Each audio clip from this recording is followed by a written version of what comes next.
আজ 5 এপ্রিল 2026 তারিখে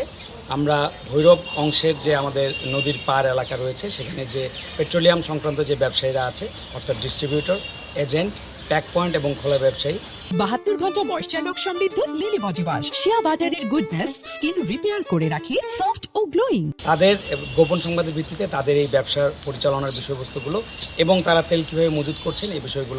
বিষয়ে আমরা একটা অভিযান পরিচালনা করি। অভিযান পরিচালনাকারে আমরা তাদের যে প্রতিষ্ঠানগুলো আছে সেগুলোর যে বিস্ফোরক লাইসেন্স, তাদের ট্রেড লাইসেন্স, তাদের যে জেলা প্রশাসকের কার্যালয়ের যে অনুমতিপত্র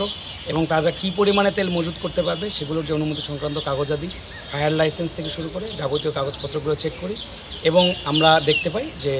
বিভিন্ন ড্রামে করে তারা যে তেলগুলো মজুত করছেন সেগুলো ঠিক আছে কিনা। এর মধ্যে আমরা বেশ কয়েকজন ব্যবসায়ীর সাথে কথা বলেছি, তারা তাদের কাগজপত্রগুলো আজকে দেখানোর জন্য সময় চেয়েছেন, হয়তো আজকে বিকালের মধ্যে দেখিয়ে দিবেন। এছাড়া আমরা কয়েকজন ব্যবসায়ীকে দেখতে পাই যারা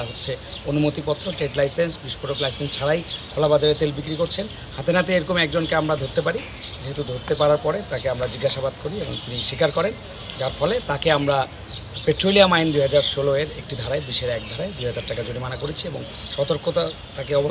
আমরা সতর্ক করেছি তিনি যেন খুব দ্রুত সেই লাইসেন্সগুলো করে ফেলেন এবং আমরা এই বাজারে আমাদের যে এই পেট্রোলিয়াম সংক্রান্ত অভিযান সেটা অব্যাহত রাখি।